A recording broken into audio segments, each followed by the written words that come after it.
Well, I guess it's another time for an episode of Winning with Winans. Let's go.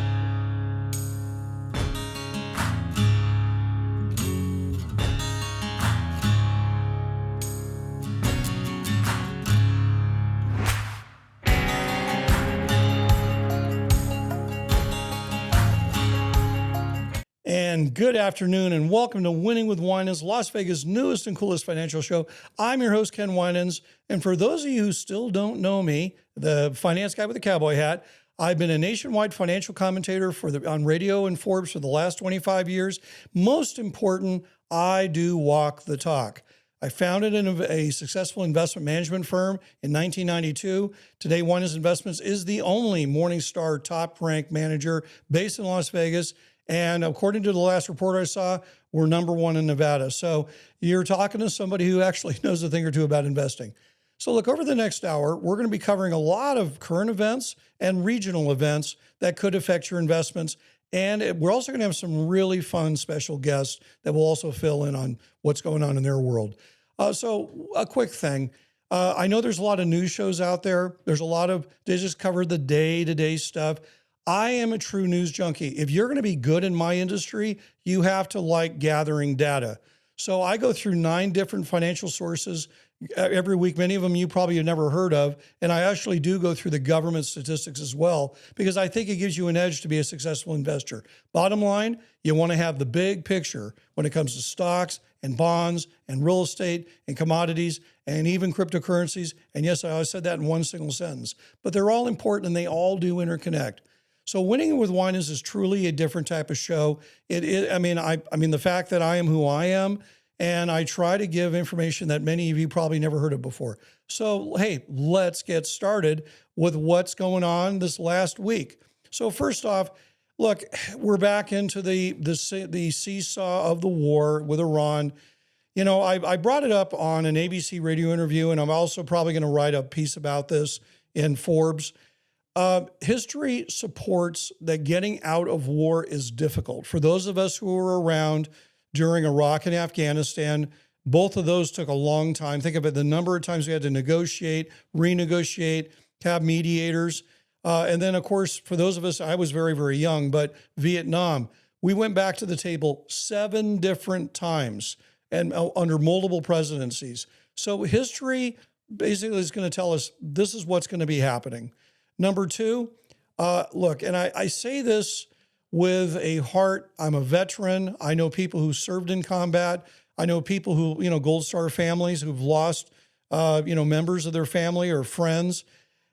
Markets are not ethical creatures. Markets are they're an economic animal. And in my book, Investment Atlas 3, I went back and looked at wars, basically every war since the War of 1812. And believe it or not, we did trade stocks back then, certainly not with computers, but on the floors. But the bottom line is everybody's saying the market shouldn't be doing this. This doesn't make any sense. Just like it was with Iraq and Afghanistan, the markets go up. The market is going up now. Again, however we may morally feel about that, and it's no big surprise that defense stocks are one of the big issues. Now, if you were to ask me, what would I worry the most about with a prolonged military engagement? It is if it goes on too far, too long, inflation really does become a sticky situation. And since this does involve the Middle East, every single time there's a conflict in the Middle East, oil prices do what they're doing now. They zigzag all over the place. And it does cause inflation. For those of us who at least studied it in school, the 1970s, that had to do with an Arab-Israeli war that went on for quite a period of time. So that would be my biggest worry, that if this was to go on too long. Okay, the big news as far as I'm concerned has to be it's earnings season. I know you all thought I was going to talk about World Cup. We'll talk about that in a moment. But you know what? In spite of all the bad news that we're hearing about the economy and everybody not getting along politically and, blue state, red state, all this other stuff, the reality of it is earnings so far have been pretty good. The other thing that a lot of my, opponents, I guess, would say, there's a lot of people saying that this is just a market that's tech driven and that nothing else is going up. That is, excuse my French, like the stuff I see in horse stalls when I go horseback riding. Horse shit. Okay, let me read these numbers to you. Finance stocks. Now, by the way, I'm talking about on my stock index that looks at the oldest companies. It's called the Winans Legacy Stock Index. I don't change components. They have to have been minimum trading for 40 years to even be included going forward. But let me read you the list. Finance stocks, on average, up 10% year to date. By the way, we're talking about what? No, just not even 7 months yet, okay? Healthcare stocks are up 9. This is a kicker. Retail and restaurants are up 16. Service stocks are up 24. No big surprise. Old tech and electronics. Now, keyword old tech. Remember I said, these are the technology stocks that have been trading for a very, very long time. They are up a whopping 48%. They are killing the Magnificent Seven or the FANG or whatever you want to call these things. All the new ones, the old guys are doing it. And that's in spite of the fact that IBM blew up. Industrial stocks are doing 23%. That includes the aerospace and the defense stocks. No big surprise. Energy stocks are up 27.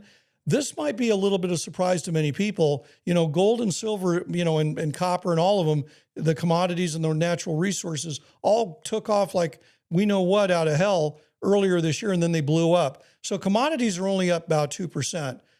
Consumer staples, that would be things that you just use and throw away. They're up 5. Utilities are up 10. I mean, I know some people are saying, oh, that's because they're raising their prices. Well, it's also because they're doing quite well on natural gas. They're doing quite well on investment dollars that are going to them for nuclear power, alternatives such as solar, certainly in Nevada, that we have a guest coming up later this month that will talk a lot about that. But here's the other one that's a big surprise. Real estate stocks are up 11%. So with all the bad news we keep hearing about real estate, guess what, folks? It's not happening here. So new home prices and sales are supposed to be coming out today. I think we're going to see some very strong prices. Sales might be down a bit, but I think prices are going to continue to go up higher. When we looked at the main numbers on my real estate index, the Winans Real Estate Index, it was the highest prices in new home sales since 2022. So again, all this bad news you keep hearing about, it is not showing up in the numbers. Now, it does not mean all houses across the country are going up. We know that places in California are not doing real well right now. Place in Nevada is on a tear. Okay, other thing I wanted to bring up, I get asked a lot about this because one of my Forbes articles dealt with this. It has to do with market seasonality. So here's the thing. You've often heard the phrase, sell in May and go away. I do not agree with that. I do not. I think that, one, you have taxes you have to think about. You know, there's some perfectly good companies that do well. There have been summer rallies. Certainly July is showing some strength right now. But here are the numbers. If you were, hey, we live in Las Vegas, we like to place bets. If you were looking at, since 1970, the June to September, and I'm talking about end of September, the average monthly return of really the Dow, the S&P, my index, it averaged around 0. It means no gain. I mean, some months were awful, some months were up, but it didn't do anything. Where the money is really made is from October to the following year. The average monthly returns is near 1.5% per month on average. So even in bad years. So here's the point. What should you do as a summer strategy? We're going through earnings season right now. Simple. Sell your losers. I don't care how cheap they are. I don't care who the CEO is.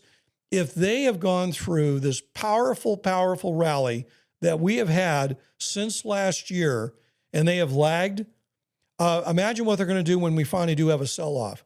I really do believe in that, folks. And look, if you've lost money on them, on anything, just remember this rule. If you sell a losing stock and you like it in the long term, and talk to your accountant, I'm not a tax advisor, but I do know this rule. You stay out of it for just like a month, okay? You can buy it back. You get to keep the tax loss, and you do get to own the stock for the long term. But listen, I think at the end of the day, just remember that. Also, just go with trend as your friend. The pundits that are saying the market shouldn't be doing this, we're getting ready to go off a cliff. I got to tell you right now, there's a lot of strength to this market. A lot of the internals that I look at are very strong. You do want to watch the Federal Reserve. We've talked about that many times. We have a new Fed chairman. He's trying to figure out a way to shrink the Fed's balance sheet. Done improperly could really be a problem. The only other couple of quick things real quick, we are still having trade negotiations with Canada and Mexico. A lot of the news on that. It could affect Canadian stocks. But anyway, we're going to take a quick break. We'll be back with our guest. I'm Ken Winans with Winning with Winans.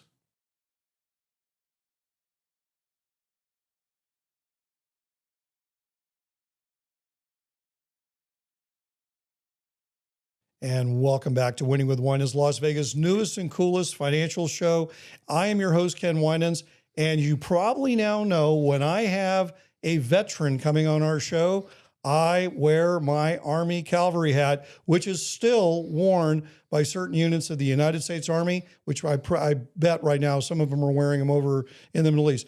But we're very, very lucky to have a great guest today. Somebody, I'm always amazed how I make friends with people. I met Ross Bryant at a governor's event of all things. But Ross, welcome to Winning with Winans. Well, thank you for having me. Good to see you. Well, and you gave me my pen. I guess I passed muster, as we would say. I passed inspection. Yeah. So all that. But Ross, you are the guy at UNLV for veterans activities. So what is your title? I am the executive director of UNLV's Military and Veterans Services Center, and we serve active duty, National Guard, reserves, a lot of veterans, and all the military family members on benefit from their parents. Currently, we serve about 2,300 military-affiliated students of all categories, including the ROTC cadets at UNLV. So is the ROTC unit pretty active at UNLV? Oh, yes. So I was the former commander of the Army ROTC about 30 pounds ago. I retired in 2005. And for about 6.5 years, I was the commander of the Army ROTC, and Air Force ROTC came to UNLV in 2004. And both of those programs are very robust. That's great. They commission about 10 to 12 officers a year. And the Vet Center is part of their process. We help them with priority registration and different things so they can get the classes they need to graduate on time for the service. We also help with some of the services with their nursing mission. They come here on scholarship, and we just do everything we can to help them be successful. I'm going to say this real quick. And for a lot of you parents out there, ROTC, I went to ROCC, and at the same time I served in the reserves. I went ahead and did a dual situation. It's fantastic. You come out with those life experiences, they're with you the rest of your life.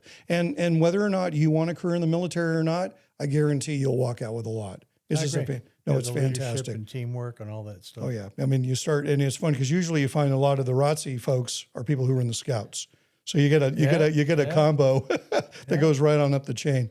But Ross, you were in the Army. A little bit about, because you have a real interesting history of where you started and where you ended up. Yeah, so I grew up as a Navy brat. My grandfather, uncle, and my father were all Naval Academy graduates. Whoa. My dad was class of 57, a submariner. He's still with us at 91.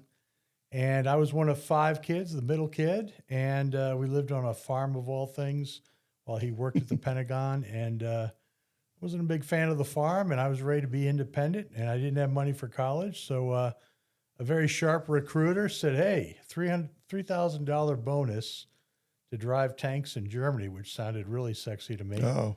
Little things left out, like it's cold in Germany on a tank.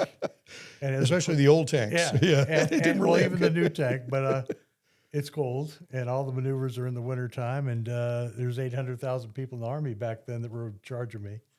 But I had some great mentors in the Army that convinced me to, after I was in for 5 years enlisted, and I was in the 2nd Tank Battalion in the Army in 3rd Infantry Division deployed in Europe to get the M1 tank. And when we went through transition, I had been a gunner on an M60 diesel tank, and back then, we're talking 1982. All of the tank commanders were Vietnam sergeants, Vietnam officers, senior to me, and I was a gunner. That was hard enough for me. But I had a very sharp captain who mentored me and took time to mentor me. Yep. and said, we have an open slot on one of the 54 tanks going through training because the battalion major helped field the tank. He doesn't have to qualify, learn the tank. And we're going to put together a crew, which for you means you're going to get an NCO rating as a tank commander of an M1 tank. And back then, the whole Army's going to this tank. The reenlistment bonus was like $18,000, which in 1983 was a lot of money. Yeah, that was a lot of money. Yeah. It's like winning the lottery. And so I was terrified of failing. You know what I mean? You're going to this 90-day course on how to command a computerized 60-ton tank. And I have a bunch of 20-year-old, 18-year-old, 19-year-old driver, and I'm 23. And so we studied and trained and practiced on a computer simulator and practiced. The capstone event was gunnery, where you had to qualify your tank on a 1,000-point scale, and we shot a 997. Wow. And so I ended up being top gun, again, not by design, just fear. And they came down and gave us all RCOMs, impact medal. And then I'm all ready to re-enlist, make E6 at a very young age in this new role. And I'm married to my high school sweetheart at the time.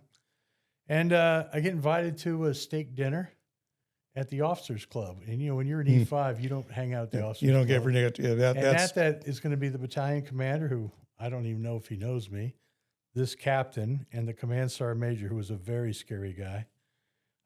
He was a Vietnam guy, like 3 tours or something. And so I go to dinner, and I remember being super nervous because you don't hang out with these people. And at dinner, they had my reenlistment contract at the table. Oh, wow. And the colonel said, young man, you've been let me back up. They also sent me to the NCO Academy after I was top gun. And again, the sergeant major said, hey, you're going to hate this school, and they're going to harass you, old school NCOs. And it was in 3rd ID in Kitzigan. And he said, if you want to quit, you call me. We'll come down there and quit together. Like, yeah, okay. Mm-hmm. You're not going to do that with sergeant major, right? So again, out of fear, you had to learn how to do call of fire and all these things I'd never done. And I ended up being one of the 2 honor grads. So those 2 things resulted in this dinner. And at the dinner, again, these people mentoring me, investing in me when I didn't see the same skills in me, right? Mm-hmm. They said, this whole thing here about the bonus and all that, we decided we don't want you to do that. What we'd like you to do is put in for green to gold, and I don't even know what that was. But basically, they were going to null and void my current contract. I'd get out of the Army in June and go to our Army ROTC and earn a commission. And so I did all of that. Okay. And I had to compete for a commission, had to compete for the scholarship. Yep. I got out, went to school. A year later, got the scholarship. All that was a risk. And then when I got recommissioned, I decided I wanted to be a German language guy. I'm good at languages because I wanted to go back to Europe, and so I did. And I went to 1st Armored Division. And years later, I ran into 1-star General Montcastle, the colonel who had been part of this. And I happened to be on his range and not supposed to be on his range when he pulled up on my tank and told the driver, where's the tank commander? And my driver said, sir, there's a general out here wanting to meet you. Oh, boy. When I got out, it was Montcastle coming to see me, not chew me out for being on his range. But, I think back to those days, those mentors when I was 23 changed the whole trajectory of my career, because I ended up doing 24 years. And that commission allowed me to be in command in Germany. I was a lieutenant, a platoon leader for an XO. I had a company command after Desert Storm at Fort Stewart. During Desert Storm, I was in Germany, loading tanks, speaking German, doing all that stuff to get 100,000 folks out of Europe to fight the war. And then the war was over very quickly. Then I had a couple deployments from Fort Stewart to different places, not in combat. Kuwait, we sent troops down to Haiti and different things, and I was a headquarters company commander all that time. All of that, though, put me on a totally different path. And then during the drawdown, the Army it was huge when I joined, 800,000 troops. But after Desert Storm, President Clinton was president. After Bush, there was this peace dividend where everyone said, hey, the standing military costs a lot of money. You were probably around during those times. Yep. They cut the Army in half. We went from 800,000 to 460. And think about that. Half the Army was let go. Well, they were, at least for me, they would say, look, we don't need your MOS. we're full. We don't need you, and then for me, I was to be a forward observer. Yeah. And so, that was being taken away, and it's now gone by the drones. Yeah. So, it is fun when you think about how how military has affected so many people. But Ross, we're going to take a very quick break to take over from our sponsors. And then I want to come back and want to talk about, how you've taken your mentor skills and now what you're doing with UNLV, because it's amazing. All right, sir. So everybody, we will be right back with Winning with Winans.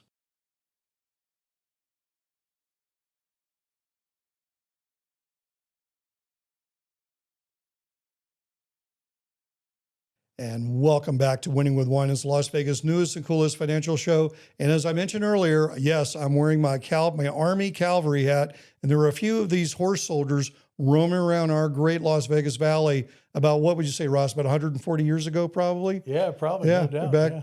So Ross Bryant is my friend. He also is the guy at UNLV on running anything involving veterans, active duty personnel. But Ross, let's talk about what, first off, Vegas is a place we're proud to have veterans on our license plate. We're proud to call ourselves that. Everybody honors them. It's not part of a political divide here. Right. And I know that's one thing I love about this town. And I find even at UNLV, when you hear about these college protests going on in other places, correct me if I'm wrong, I don't see it at UNLV. No, I've been there 28 years now by accident. Yeah. I was there as the Army RTC commander about 30 pounds ago. And I was there for 6.5 years, about almost 8 years total. And then went to work for a Homeland Security Institute that did all the See Something, Say Something on the Strip. Mm-hmm. That was under a grant-funded event. And then I got hired in 2012 to stand up the Vet Center. But between ROTC and now running the Vet Center, going on my 15th year soon, it's a very military-friendly campus, mainly because of the Vet Center. But the whole campus has allowed us to entrepreneurially build the program, build a peer mentoring program, and all those kinds of things. So you don't feel like, from a faculty standpoint or anything, we don't get into these political, philosophical divides. Not. That's what I love about UNLV. It seems like, look, it's here for an education. You're coming here to get educated. The students, many of them are first members of their family to go to college. Right. A lot of them, as you say, are people who are either wrapping up a stint in the military, or they're currently active duty. They're going to stay in active duty. But that's the experience I have. And what I keep running into is, because I'm on the advisory board of the business school. So I see it all the time. Well, what's great about UNLV, going back to even before the Vet Center, when I reopened the ROTC program, it closed after Desert Storm, along with a lot of schools after the drawdown. I was sent here to reopen UNLV. And when I got there, one of the things I learned about UNLV, and I know in a positive light about diversity, this town is very diverse. Yes, it is. And UNLV is the most diverse school in America based on this zip code and this population. What's great about UNLV, a lot of first-generation college kids, a lot of first-generation folks to go into ROTC and join the military all came through UNLV. And I was proud that my team, I had a great team of NCOs and officers that ran that program with me. We commissioned about 77 officers in my career between California, where I was ROTC, Cal State San Bernardino, and then UNLV. And even like the other day, 2 of the colonels that I put in the Army in 2003 and 2004, I had conversations with them. One's getting ready to retire. One just got promoted to 06 and is going on to his next career. And all these guys that I put in ended up having 5, 6, 7 deployments because a 22-year war with all volunteers. And the stopgap provisions in their contracts and all that stuff. Well, that and has created sort of a warrior class. And so that also, I know you talked a little bit about the VA, and we'll get to the question about the UNLV. When people talk about the expense of taking care of the generation of vets, well, first off, the expense of a 22-year war fought by 1% volunteers who go over and over and over and over results in a lot of population guys coming back with disabilities, issues, problems, challenges, and all the things that it costs to fight a 22-year war. And there's a back-end cost of then helping them with their education. So apropos of your question, when we stood up the Vet Center with the new GI Bill that came out in 2009, unlike your generation and mine, there was always help to go to school, tuition assistance, a smaller GI Bill. But it was the older generation of Vietnam vets, VFW, American Legion, all those groups. I'm part of those groups now. Those are the guys that lobbied along with Student Veterans of America to ensure this generation fighting in Iraq and Afghanistan had a robust GI Bill for this generation that could not just help with school, but pay for school and give you a housing allowance that allows you to focus on school, get your career, get your new career field, and then have a new career, not be at school for 10 years part-time with part-time jobs. Because like even the people I serve, the veterans coming back, average age is about 28 years old. They're very focused. They're very laser focused on what they're doing next. But about 60% of them are married with kids trying to go back to school and take a break. Yeah, very tough to do. Huge financial burden. But with that, the veteran population graduates at about a 70% rate. Unlike, and I'm not dissing any of these young kids going where mom and dad helps or they have financial aid or loans or whatever. When I was 18, I didn't have a focus to go to school. It wasn't until I was in the Army for 5 years and I was fighting for a green to gold scholarship that I was motivated to really put my nose to the grindstone and get after it. Well, because as you know, I've been working with the business school on getting the students to go get their business licenses, whether it's in real estate or in securities work. You have to have a license. You can't get a job. And it's so funny because the people who have a military background, they can pass the test. It's a government test. Government tests are worded a certain way. It's pass, fail. There's no grading on a curve. But it's funny where the other young people, they learn very quickly that, no, this is a different type of exam, very, very, very structured, and you have a certain amount of time, and use that time wisely because it can go quick. But Ross, when you look at right now, for instance, it appears to me that the number of veterans at UNLV is growing. Would you agree with that? I mean, would you say it's at a record right now, the number of veterans? Well, it is growing. And I'll tell you, the credit belongs to my talented team. Melissa Barber is my associate director of certifying. And when you say certifying, processing all of this paperwork to the VA, it's like being a CPA for income tax. It's tough. And then $40 million comes to the school and housing, getting all that divided up correctly. And then if there's a debt from a drop class, all of that. And then we have a peer-to-peer mentoring program run by my outreach coordinator, associate director of veteran outreach is Dwayne Gordon, retired Air Force, 25 years, senior NCO at E8. He runs a peer-to-peer mentoring program, so you get assigned a battle buddy. The core reason we do all these wraparound services, and we have the VA on UNLV before some of the budget cuts that will continue.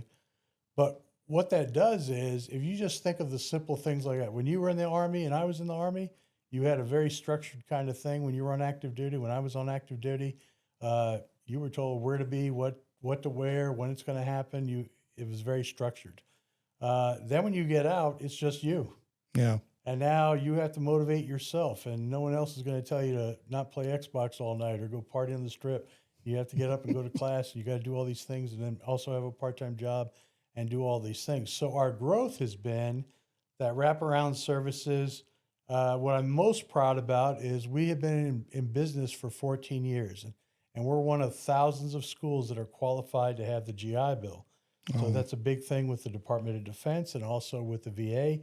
You have to have a memorandum of understanding of the rules and regulations and the do's and don'ts, and you're not going to trick vets into taking classes they don't need for the money, all those things. That stuff's all gone. Now, the other thing that you're doing, though, is you're taking care of soldiers, you're taking care of the vets. In doing that, let's say the school is having challenges, not getting you paid, something's not right, or you weren't told the truth or whatever, you can complain to the VA about your school, and that formal complaint sticks in the record for the school. Oh, really? UNLV has been in action long before we stood up the Vet Center. We've had GI Bill. But in the 14 years of the MVSC, we have not had a complaint. Wow. And that's a lot of effort of customer service. And I'll give you one example.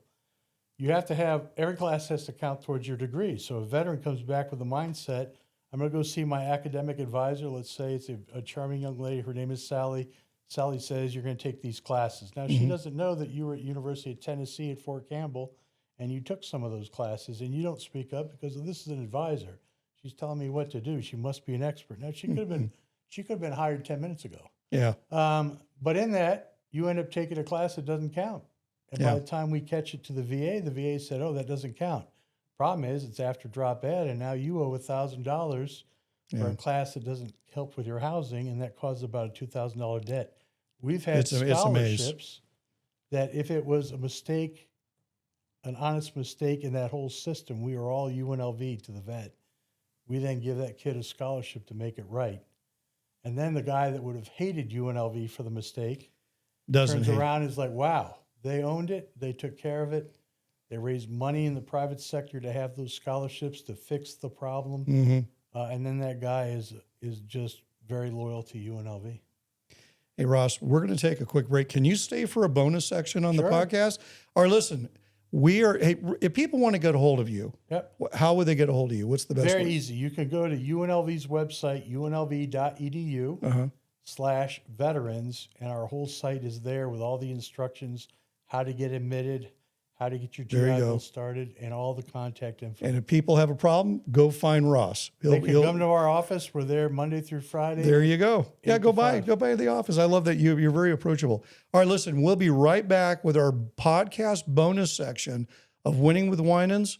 We'll be right back.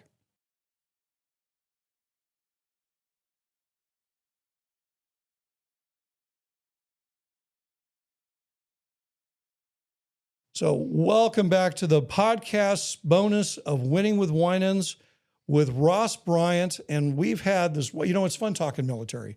Who in Vegas, who does not like talking about military stuff, especially coming off the July 4th holiday? The one regret I have is I would love to have seen that Army parade last year in DC. That would have been fun, but hey, maybe we'll get the president to bring it down to the Strip. Yeah, who knows? That would be fun. So, hey, I'm curious, does Nellis have an active involvement with you on UNLV, or is it, no, that's handled differently? No, glad you asked. The reason my title of the center, we used to be the Vet Center, we're titled Military and Veterans Services Center because my office is in charge of the Department of Defense Memorandum of Understanding for all schools to have VA GIBA. Okay. The president has to sign that. UNLV has to report all of the finances for going to school. All those things are in that DOD, and we're in charge of that. We're also in charge of the MOU for UNLV to be at the base. And there's always been an office at the education center. Like every base has an education center. Okay. University of Maryland, Penn State, all those different national schools are there. They're on Nellis? UNLV has an office with an advisor. Her name is Chardon Cooks. She is an Air Force spouse. Her husband's retired Air Force. Okay. And she works for me. She is part of my office, and she handles all tuition assistance for the active duty airmen at Nellis. So we're there every day in person at that Ed Center, and then she is at all of our meetings. She also helps with processing GI Bill for the reservist National Guard, because if you're in the National Guard, you get a waiver from the governor. Goes back years. They waive your tuition, but there's a lot of fees in your account. Okay. So let's say the bill's about $6,000 roughly. About $4,000 is a waiver from the governor. If you're a full-time student and you're in the Guard, they waive your tuition, but you still have about $2,000 worth of fees. Those fees are all sorts of stuff. Those are not waived, but your GI Bill from the VA gives you a stipend called Montgomery GI Bill 1606 for the reserves. Okay. About 200 of those reservists and Guard members, we process that. We do that at the base also. Well, that's great. So there's direct coordination with their always. And what about Creech? Same thing there? Well, Creech is up underneath Nelda's education office. So we it's do all there. the education fairs were there. Okay. Everyone hears, we brief the National Guard. All their new soldiers understand how does it work within NSHE, whatever school you go to. A lot of them come to UNLV at the end, right? Mm-hmm. We're the biggest school. But the other thing that we've had since I've been there from the Board of Regents is a leave of absence, because with all the deployments during the 22-year war, including now, you're in the middle of school and now you deploy. And there was a time in our history where the Guard and Reserve never went anywhere. Desert Storm, a few got activated, but ever since then, the Guard and Reserves have been part of every operation to this day, including what's going on in Iran right now. And let's say you're in the middle of the semester, you're not planning to go anywhere, but all of a sudden you are. That leave of absence drops all of your classes as if you were never here, no cost, no fee, and then you might have some debt of GI Bill, and we work with you from my office to mitigate that, including if you, let's say you get, there's been times where 221 Cav or other units had to get their training to go to gunnery up in Iowa with their tanks, and now they're going to be Bradleys, and now it's going to be infantry. They keep changing their mission. When they had to go to that gunnery, sometimes it's right butted up against finals week, and which is not good for the student, but the mission is priority. We're able to then drop some classes that they didn't do well in the final because they missed it, and professors will do everything they can to help. That's great. Through our office. But there are times, like if you miss 3 weeks of physics, you can't make it up. That's not like you writing a paper. So there are times where you have to drop the class, and we help with all that. Let's switch gears here. You have somebody who graduates. Yes. The role you play on helping them with job placement or the school's role, is that something that you're so when we stood up the Vet Center with the same team I was telling you about, and I have 7 employees with more on the way, and about 20 student workers that get VA $12 an hour to work for us and help us with processing all the documents, we established a veteran transition orientation. There's an orientation at college to see Disneyland and see the buildings and all that. And then there's an orientation for us about your benefits, all the community VA groups like Charlie Mike and the VA and the Vet Center, all that's Mike Del Prado's group. All fantastic. part of the orientation, right? Then we take you all the way through the peer-to-peer mentoring. We have tutors, we have resources. We do everything we can during your time here. Let's say you have some challenges and you're not doing well. We reach out, we talk to you, we help you and all that. On the back end, when you graduate, we have a fantastic grad reception. We've done about 30 of these. I'll make sure you're invited to the next one. Then when you asked about the jobs, once a semester, UNLV has a career services office that helps all of the students in their hiring. And they have a hiring fair with about 250 employers from all over the country, federal jobs, you name it. Well, on the back end of that is a 2-3 hour event of all the companies looking to hire vets, and all the vets in the community are invited to that. The next one is September 30th. And then all of those companies are here because they came to the big orientation for the rebels at UNLV, but then they're here for the veteran one here. That's what So we host it. We do it with career services. We ask these companies to have internships, because if you're in computer science as a vet and you get hired by MGM on an internship, part-time to finish your degree, not work full-time, but part-time, that is a marriage where you get to check me out as your IT guy in an internship situation. And usually those guys get job offers before they even graduate. And so we help them get placed into jobs. Russ, I know I'm very big about, I want to help grow the financial service industry in Las Vegas. New companies that want to start up here, also companies that are migrating from places like California, coming to a better economy. The problem is that we don't have enough licensed people here. So one area that you and I've talked about this, but like our pilot program on those securities licenses, I'd like to work with your group on a pilot program as well to tell the vets, hey, if you want to work on Wall Street, that crazy guy with the cowboy hat and his friend Ross, we can point the way for you to be able to do it. Because you're hearing automatically, if you have a degree from a great school like UNLV and you have those licenses, you're right on the top of the resume pile. You're right there. And I'm glad you bring that up, because here's what we would need to work up, and I don't have a problem telling you about it, is right now the way the VA is structured, all the classes in the catalog for you to get your business degree, pick whatever category, management, MBA, all those kinds of things, accounting, all that stuff, marketing, all of that lists all your classes. The GI Bill will pay for all of that. Same thing if you're going to be a teacher, they'll pay for all of that. But then when you have to get your license to go get the job, unless it's part of that degree, that's the part we have to build with the business school. It would be the 3-legged stool, business school, what you're trying to accomplish, and then the GI Bill. If those licenses could ever be included into the degree program, right, then that catalog approved by the VA would allow the VA to pay the student while they're working on that licensing. Okay. The other option is we raise enough private money in the community with your help and others to where we have a pot of money where now Ross goes through the business school, but I want to get those licenses. I'm not sure what the cost is. We don't need to worry It's about not that they're not that expensive. But They're even really whatever not. that is, let's say it's Yeah. $500, $1,000, whatever it is, right?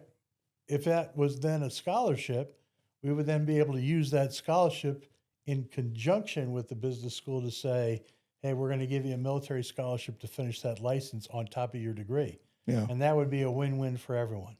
Well, here's the thing, and you and I know that, especially the upper echelons of any university cares about endowments Yep. and they care about alumni gifting. Yep. And I've told our bosses, look, you don't want to piss off students because Right. they remember, just like you talked about, Yeah. if you have problems, I'm never going to give a dime.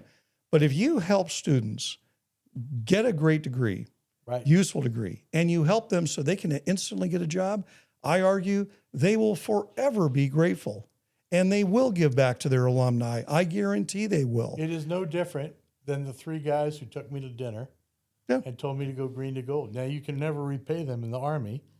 So, even when you ask me, I'm on a different chapter of my life, but it's the best chapter I've ever had because my whole life got me to the point where I run this vet center.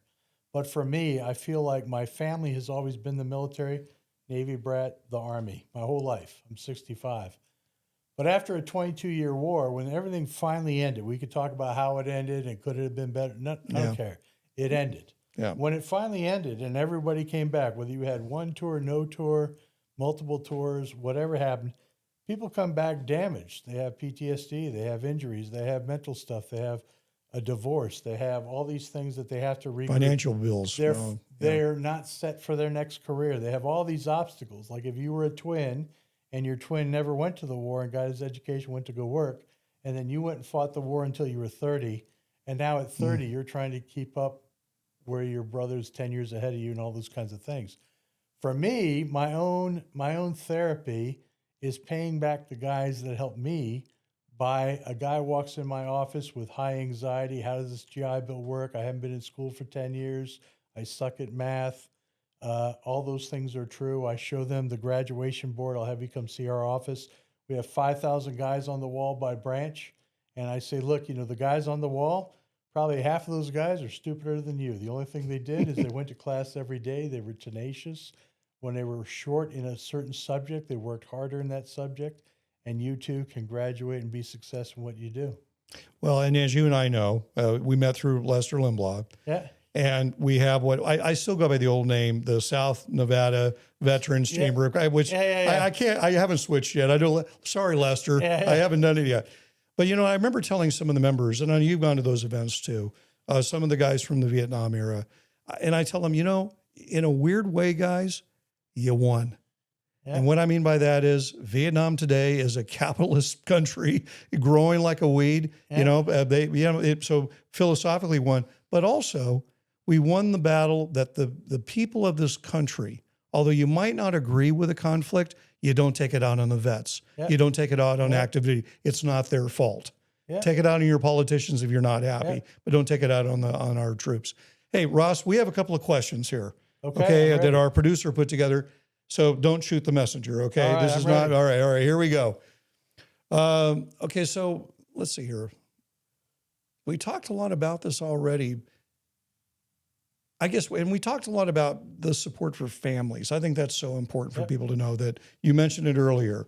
It's families and the veterans and their families. Right. It's very important. Well, to give you context, there's two ways your family member comes to UNLV. During the war and all those deployments, people were getting out. Captains were getting out. Senior NCOs were getting out. Hard to replace those guys. You don't just pin on the rank. It takes 10 years to replace a captain. So the DOD at the time said, hey, as an incentive, if you stay in during the war, yes, you're going to deploy more. Yes, it's more hardship, but you can take your $65,000 GI Bill and give it to your kids. I have 800 of those kids at just UNLV. Wow. That means that parent, mom or dad or both, stayed in for at least 14 or more years during the 22-year war. Huge sacrifice. Yeah. We take care of every one of those kids. They get priority registration and honor their parent. We take care of them. We give them the resources, all that. The other way is there's a lot of talk. I hang out with Vietnam vets at the VFW. I'm the youngest guy at 65, all great guys. And they always say to me, when I got out of school, they gave me, $10 to go to college, and these guys get millions of dollars. Well, school's a lot more expensive than it was in the 60s, right? Yeah. But I also tell them there is a lot more veterans with 100% disability because during the Vietnam era, it was deny till you die, Agent Orange, all the Yeah. lawsuits. We also have more 100% disabled vets, not because it's easier, but because we have guys with 5, 6, 7 deployments. Yeah. You think of the wear and tear of all of that, and then Terrible. so now we have more 100%. But if you're at 100%, you had 10 kids, each of your kids gets Chapter 35 benefit, $45,000 to go to school. I have 800 of those kids at UNLV. That is 800 families with a 100% disabled veteran. And not all of them, I don't want to say Santa Claus and got their rating Yeah. because it's more lenient. It's more lenient because it's actually more truthful about the wear and tear of what we ask these 20-year-old kids to do, especially if they retire at 44 after being on, like I was on tanks for 17 years. Yeah. There's a wear and tear, you know what I mean? Oh, absolutely. Well, now that brings up an interesting question that, I think about, because I went through this.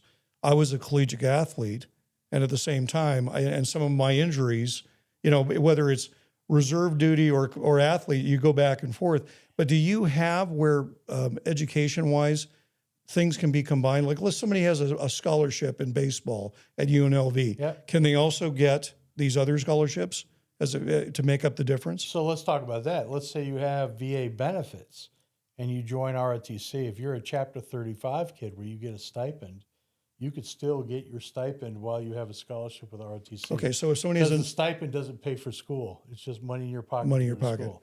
but if you have an athlete Yep. who was on our swim team, track team, whatever, in other words, As a veteran. you don't have to pick. You can get your Well, it is complicated. So if Okay. if you have a scholarship that's going to pay your tuition, the government's not going to pay it again.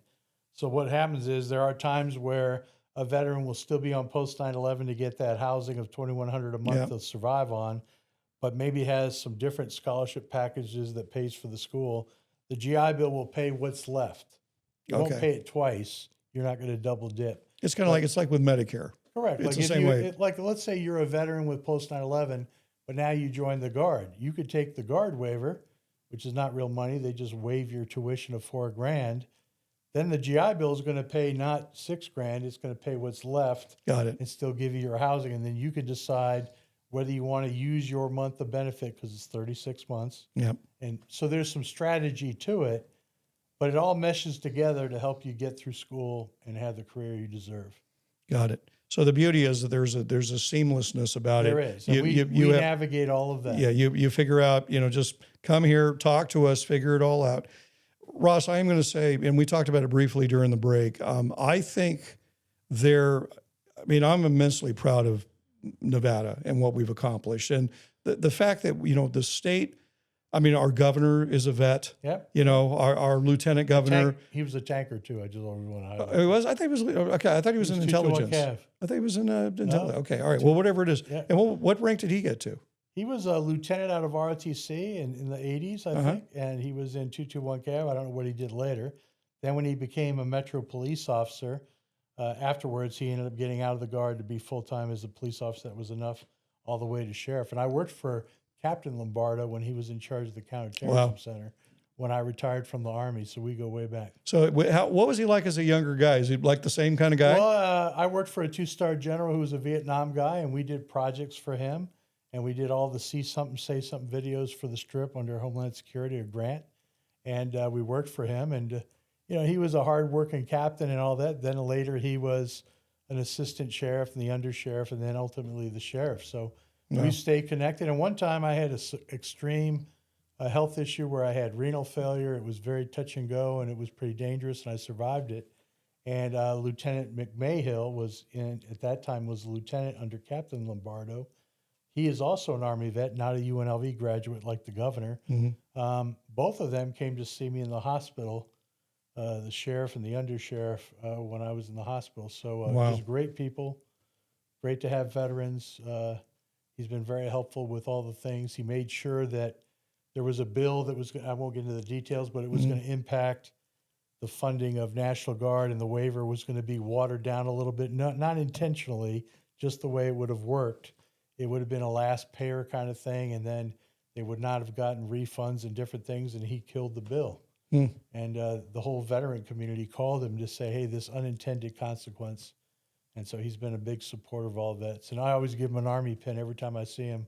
And he probably wears it. And I always want him to wear it when he's up there at UNR, you know.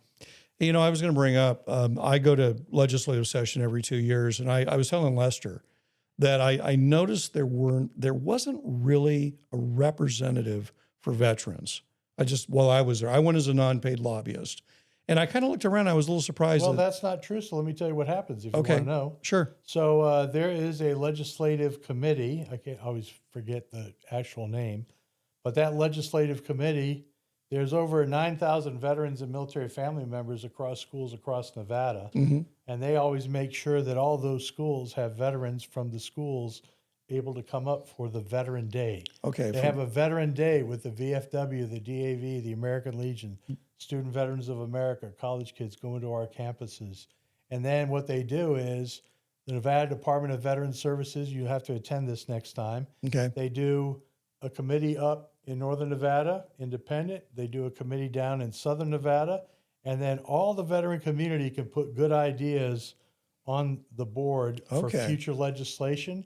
And then all the veterans in the community at that event have the ability to say, out of this 50 things listed, here's colored dots for you to pick your top 3. And then they work it down until they have a priority top 5. They do it independently down south and up north. And that's how they got the Veterans Home funded. That's how they've done suicide prevention training. That's how they've done things for the hospitals where you're a veteran and now you pass away from your disease, but you were a veteran from way back. They make sure they check your record and say, if you died, was it something that you had a disability rating for? Because if it's in your death certificate, your spouse gets the disability check forever. But something as simple as doctors knowing that and getting that kind of training. So there is a veteran mechanism, but we'll get you connected to it. Well, I'll tell you what, I'm going to go anyway. I'm going to go. So if I can be involved, I'd love to be. I think it's important that the elected officials never lose sight of that. You know, there was a time where we had out-of-state tuition. You were coming back from the war and you would get charged $9,000 to go to school. Crazy. Because the law hadn't changed because you went to high school anywhere else but here. Now we went through legislation and the bill was passed under Governor Sandoval bipartisanly by a Democratic legislature, which I'm proud of. And it was passed unanimously. Now, any veteran or family member on benefit instantly gets in-state tuition across the country. But it started in Nevada and other cities. That's great. I'm glad to hear that. So, count me in, Ross. I stand corrected. I maybe I was just a bad day. I was here. I was looking around because I wanted to try to missed the day that I must have been. I would have loved to have been there. All right, let's go through some of these questions. Okay, there's a little focus on me as a vet. I mean, and I've already said that, you know, even though my time in the military was limited, I got a lot out of it. You know, and I'm very proud of it. I will always answer the call when necessary.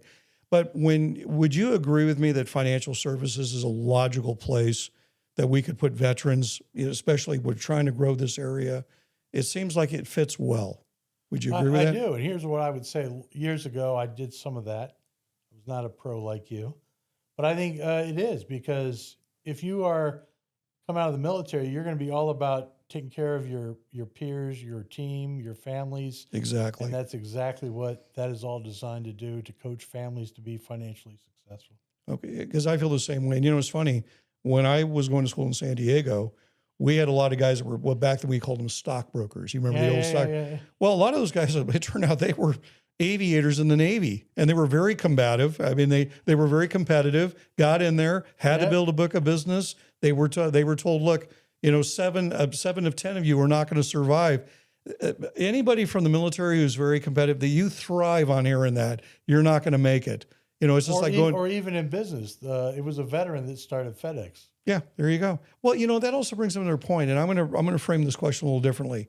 I get asked all the time about being an entrepreneur. It's the same deal. I mean, when you decide you're going to start a business, you're only at the first, I think it's the first 3 or 4 years, there's only a 38% probability that you're going to make it. Right. Again, what group thrives on those kind of things and does not expect certainty?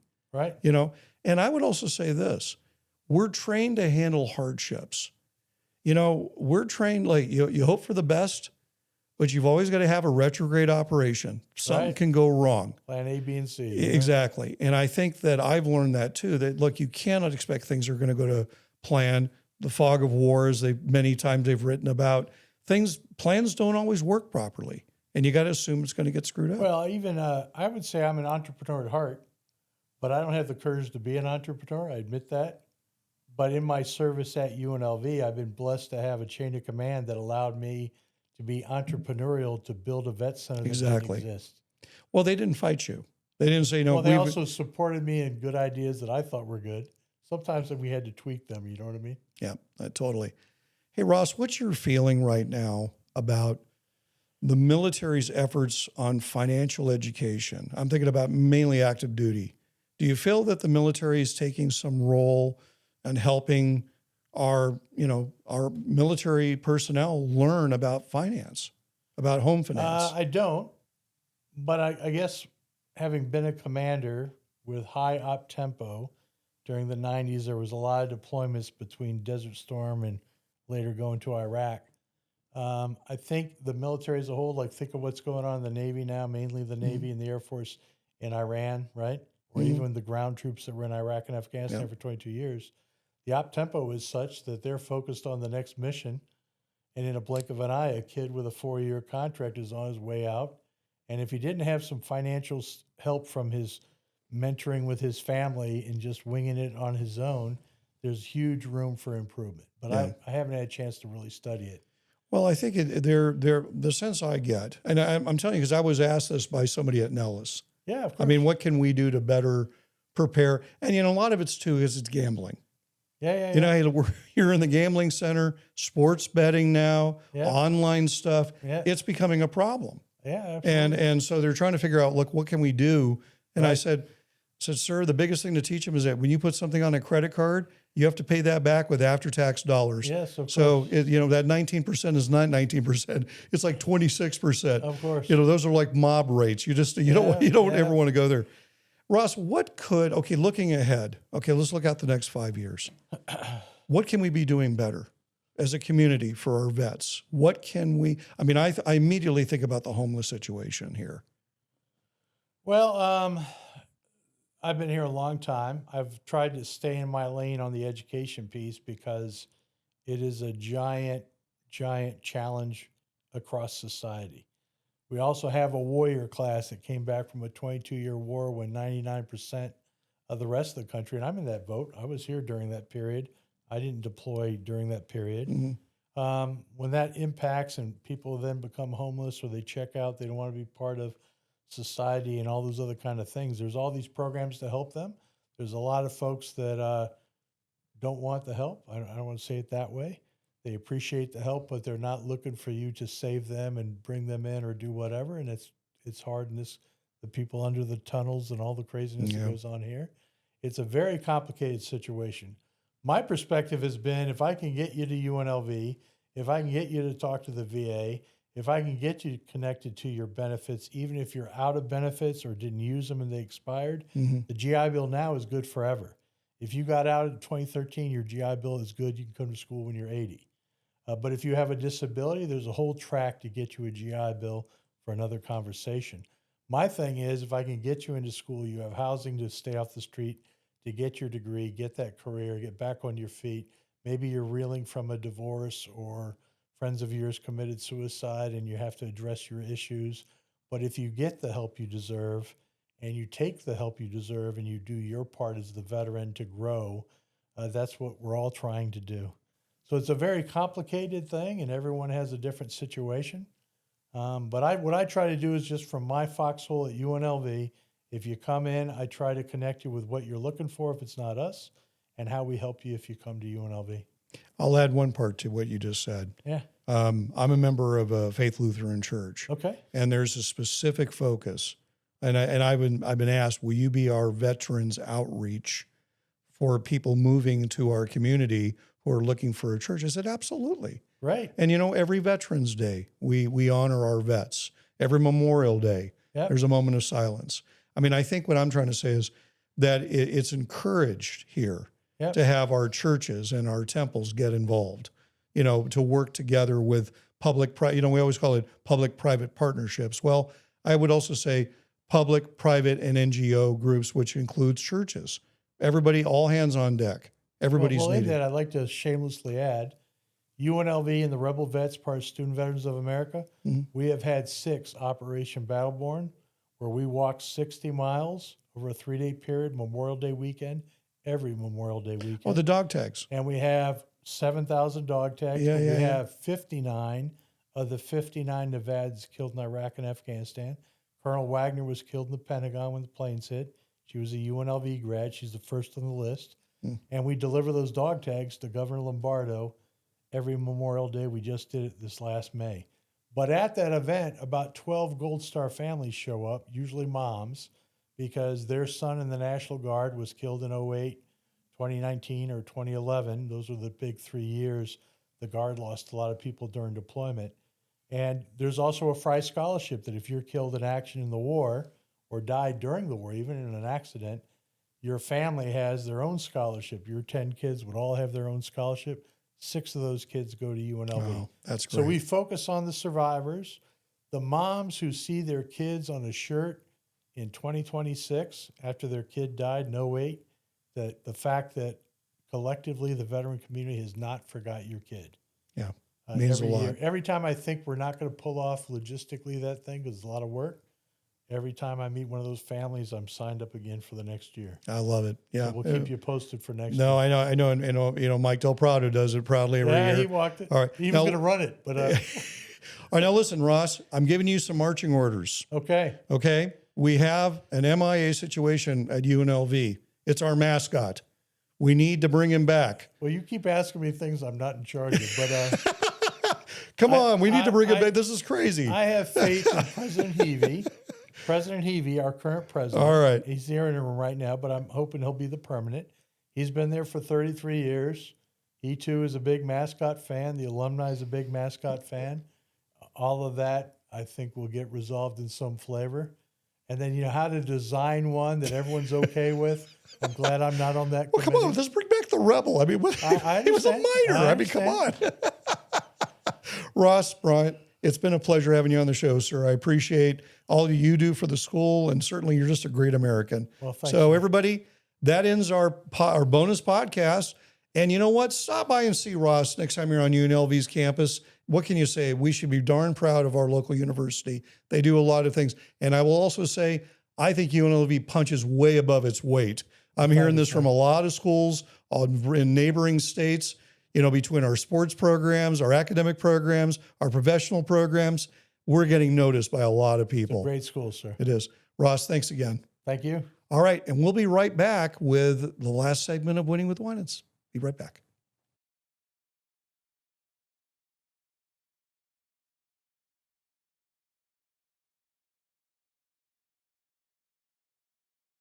And welcome back to Winning with Winans, Las Vegas' newest and coolest financial show. And you know what? I'm proud to say that.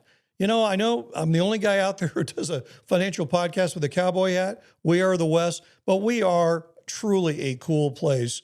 And I'm very, very proud of what happens on our show. Hey, we just had a really great guest. Anything that supports veterans and UNLV. And I know we made a lot of jokes about the mascot. Hey, UNLV, we want our rebel mascot back. Come on, it looks stupid at football games and basketball games. Everybody else has got a mascot. We need to bring him back. All right, so listen, I want to focus a bit on some international things. First off, hey, congratulations, America. We kicked butt in the World Cup. And I know the team did well, but I'm talking about as a host. And you know what? We can make all the jokes and try to make this political all we want, but those people who came here, they had a really good time.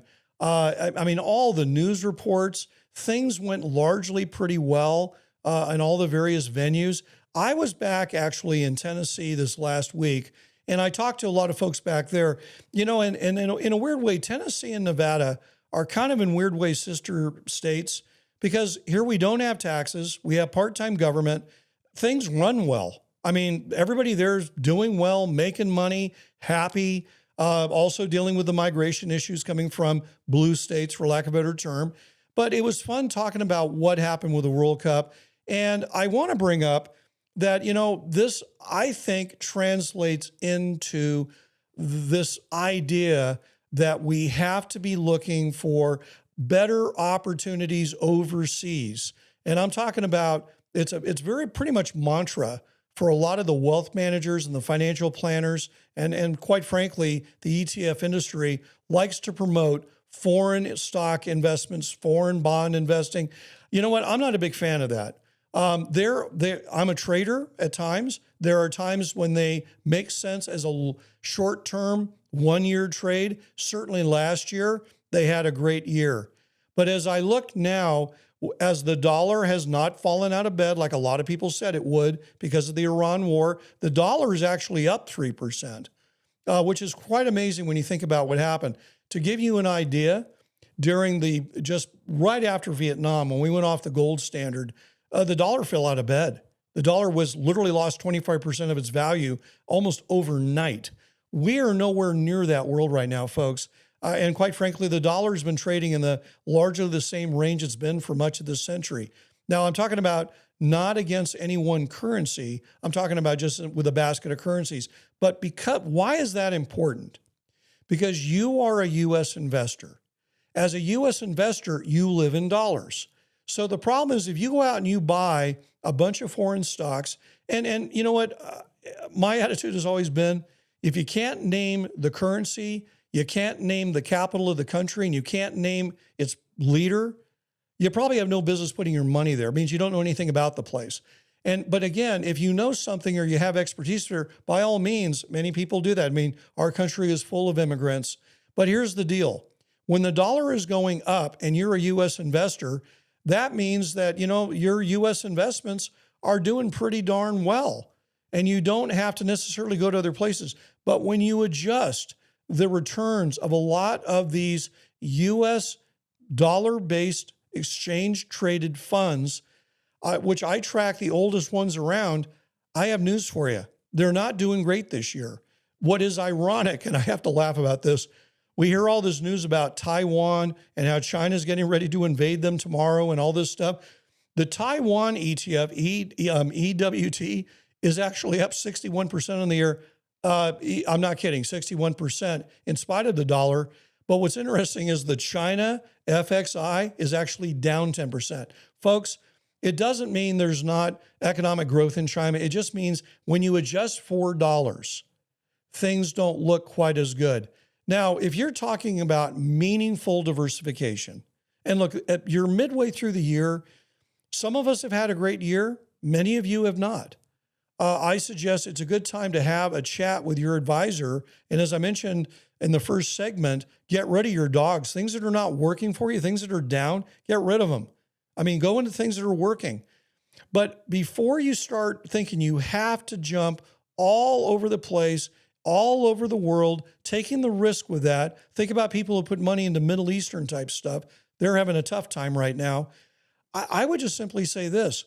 If you were to diversify into large, medium, and small U.S. stocks, you will easily outperform a lot of those foreign markets over the long term. I'm probably going to write a Forbes article about this because and the other thing to remember too, if you're doing it through ETFs, the fees are higher with those foreign funds than they are with U.S. funds. So again, although I have real problems about the S&P 500 and how it's now calculated and the components changing, again, I think that as a U.S. investor, you got to think loud and clear about that. I did have a lot of people, by the way, after I brought it up, I think last episode, my feelings about ESG investing, which is basically a new theme. It's environmental, social, responsible governance investing. Look, I will say what I said the last time. We work for you. You're the investor. You're the client. What I was trying to say is that it would be easier not to tie up your advisors who are already having a tough enough time trying to navigate the currents of this market with all the things going on. When you start telling us we have to look at the board composition of a company, the board of directors, or how environmentally sensitive they are, especially when you're looking at energy having a tough thing. or a good year. I mean, folks, I just think you have to sit down with your advisor and have a meaningful discussion about what do you really want out of your investments. Now, by all means, I've had clients many times tell me, hey, Ken, I don't want defense stocks, or I don't want oil and gas stocks. Leave it loose. But if you're not going to try to tell your advisors, I don't want this company, that company, that company, that company, you are really tying them up, folks. And I'm just going to tell you, I don't think, in my opinion, you will not be happy with the returns, as many of the ESG style themed investment programs, according to what I've read, have not done particularly well. Okay, I want to talk about a couple other things real quick. I wrote an article earlier this year. It has to do with the difference between an investor who lives in a state with a state income tax on top of their federal tax and a state such as Nevada where they don't. It does make my job more difficult if I have to take, in the case of California, that added massive amount of tax that even though it's deducted against your state, your income, your federal tax, but still it makes things difficult. So again, I just think, again, you have to meet with your advisor. Tax management's important. And if you live in a place where there's a high state income tax, you're going to have to, again, have a serious discussion with your advisor about what, as we used to call in the military, the rules of engagement are. And if you're telling your advisor, hey, just go and make as much money as you can, that means you have to buy and sell certain things to reposition. That can be difficult when you got that added tax bill. So again, I think it's important mid-year to meet with your advisors. Okay, another thing that happens this time of year, it drives me crazy. This was in Barron's Financial Weekly. It's all the mid-year forecast, okay? All the major pros are giving their mid-year forecast. A piece of advice, I've been in this game a very long time. The pros come and go. And what you're going to want to look for is somebody who, there are people out there, I mean, I'm happen to be one of them that have a good track record. I've been in the game a long time. I know how to play it well. You're going to want to listen to people with a long history of being not perfect, but they generally are not wrong to the point where it's a disaster. You want to talk to those folks. So again, when you see in a major publication the predictions made by somebody or on your phone, that a firm says this or a firm says that, go and find out how those people have done over the long term. And if you can't find out, I think you want to be careful with the data. Well, listen, we're just about out of time, and I do want to thank our sponsors, which you can find on our website, winningwithwinans.com. And by the way, if you are interested in being on our show or possibly a sponsor on the show itself or one of our events, again, go to our winningwithwinans.com email and send us it. We'd love to hear more about what you offer and what would be interesting. If you want to share this with your friends and family, you can follow us on pretty much all the social media platforms. My latest Forbes articles can be found at Forbes.com. My books are available on Amazon if you want to read any of my financial history books. I think you'll like them. They're not boring. They're actually coffee table books. But anyway, again, I thank you for taking your time to listen to this show. Just all I would ask is just listen to what my firm does. I'm not going to call it a commercial, but an infomercial coming up here real quick about what we do and how we do it. Anyway, I'll see you next week with Winning with Winans. Good luck, everybody.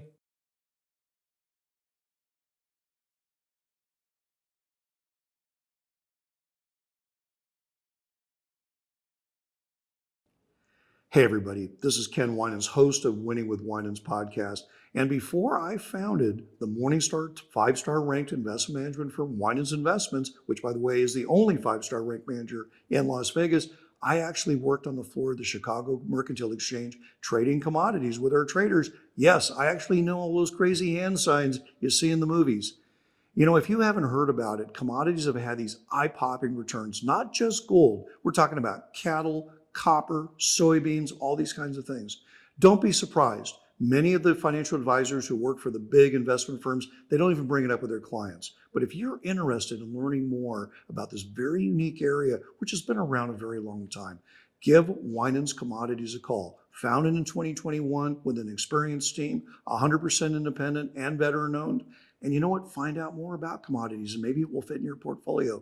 Give Winans Commodities a try. Win with Winans.